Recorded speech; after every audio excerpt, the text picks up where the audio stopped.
The first bank to make front-page news in 2008 wasn't killed by a fraud. It was killed by a Q. IndyMac. $32 billion, built on loans that asked no questions. Stay, and you'll watch a single warning empty it. $1.3 billion, gone in 11 days. Because here's what July 2008 proved, 2 months before anyone said the word Lehman. A bank can be legal, audited, and open on a Friday morning, and belong to the government by nightfall. So what, exactly, was your money standing on? That question is this entire story. Pasadena, California, home to one of the largest mortgage lenders in America. IndyMac did not rise by being careful. It rose by giving up a habit as old as banking itself. It stopped asking questions. They were called stated income loans. You stated what you earned. The bank wrote it down. No pay stubs, no tax returns, no proof. IndyMac became their champion. Billions lent against incomes that were declared and never verified. It made the loans fast. Speed became the business model. Trust without proof was not the flaw in the machine. Trust without proof was the machine. By March 2008, the regulator's own filings recorded the scale. Roughly $32 billion in assets, everything the bank owned. $19 billion in deposits, everything it owed its customers. Legal, audited, insured, open for business. From the sidewalk, it looked like something permanent. Keep one fact beside you as this empire falls. When the Treasury's own Inspector General conducted its post-mortem, a document called the Material Loss Review, it named no criminal. It described management it judged unsafe and unsound. In this story, there is no villain to arrest. That is why it should frighten you. June 26, 2008, a Thursday. Letters from Senator Charles Schumer were made public. Letters questioning whether IndyMac was sound. The one question no bank once asked out loud was now in print, over a senator's signature. Is the money safe? 2 accounts survive, and they do not agree. The regulator, the Office of Thrift Supervision, blamed the letters for the run that followed. The senator rejected the charge. The bank's problems, he said, were years in the making. The archive keeps both statements. It settles nothing. It only counts the days. The bank is a promise, not a vault.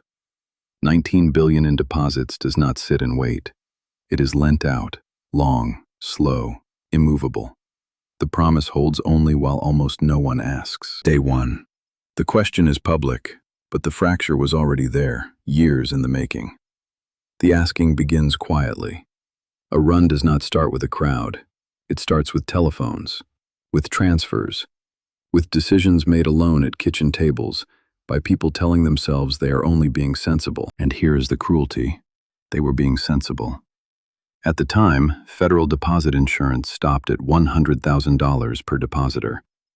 Below that line, you were protected. Above it, a house just sold, a pension, a lifetime. You stood on nothing but the bank's word. Remember the number. Day 3, Day 4, Day 5. The pace does not slacken. Fear has an arithmetic of its own. Every account that closes is an argument for closing yours. The argument is winning. By the second week, the run stopped hiding. It stood in the July heat, long lines of depositors before the branch doors in Pasadena and Encino, waiting, police keeping watch. Study the silhouettes. No one in that line is breaking any law. Neither, for the record, was the bank. Day 7. Day 8. A queue outside a bank is not a symptom. It is a verdict, delivered in public, one silhouette at a time. You do not have to believe the rumor. You only have to believe that the man ahead of you believes it. Day 9, Day 10. The bank is still legal, still audited, still open every morning at the appointed hour. And it is dying in plain sight, one polite withdrawal after another. 11 business days, more than $1.3 billion withdrawn, the regulator's own figure. The number from the first minute of this film. Notice what it was not. Not stolen, not embezzled. Withdrawn, lawfully, by its rightful owners, one by one. Friday, July 11th, 2008, the 11th day. The regulator, the Office of Thrift Supervision, closed IndyMac and named the FDIC receiver of the failed bank and conservator of a new one chartered in its place. It had unlocked its doors that morning, legal, audited, open for business. By nightfall, it belonged to the government of the United States. On Monday morning, July 14th, the doors opened again under a new name, IndyMac Federal Bank. One added word, federal. It was there to do the work that trust used to do. The math wasn't finished, and the number returns. By the FDIC's own records, roughly 10,000 depositors stood above the $100,000 line. The FDIC, as receiver of the closed bank, advanced them 50% of what lay beyond it. Even so, more than $270 million of their money was lost. Legal deposits in a legal bank. Gone.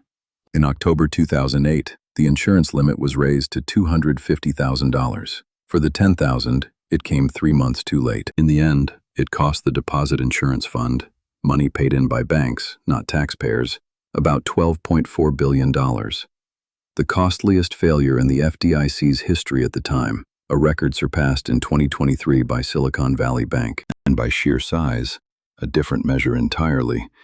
In the summer of 2008, this was the second largest bank failure in American history, behind only Continental Illinois in 1984. It held that rank for a little over 2 months. Then Washington Mutual fell. What was your money standing on? Not vaults, not assets. Those could not be summoned in time. Trust. Trust is the only collateral a bank truly holds, and it is the one thing a run destroys instantly. IndyMac had asked its borrowers for no proof. It fell the day its depositors asked it for proof. A queue, arriving all at once. There was no fraud to prosecute, no villain to name, only fear, moving faster than any regulator could act. The first major domino of 2008 fell to fear alone. On September 15, 2008, 2 months later, Lehman Brothers fell. This file is closed. The archive of how empires fall is still open.